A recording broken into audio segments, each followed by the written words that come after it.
guys. Lapit na. Yuhu. Lapit na. Palaro tayo, palaro.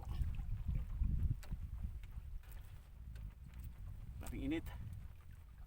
Tanghaling tapat. Kaya madali lang mapagod ang isda pag ganitong lumawi siya na mainit.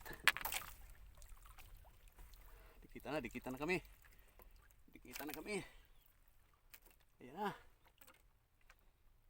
Atras sa bante na siya. Ayun. Hindi pa nakita.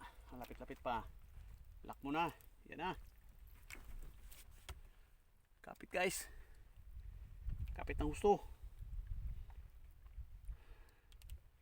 Para hindi kumaplos ang nylon. Ayan. Kapit. Lock. Ipit ang nylon. Okay. Sige. Yan na. Malapit-lapit na sa katotohanan ito. Yan na. Lock. Palagi. Yan. Lock palagi ang tagsi. Bawat hawak ng ano nakalak.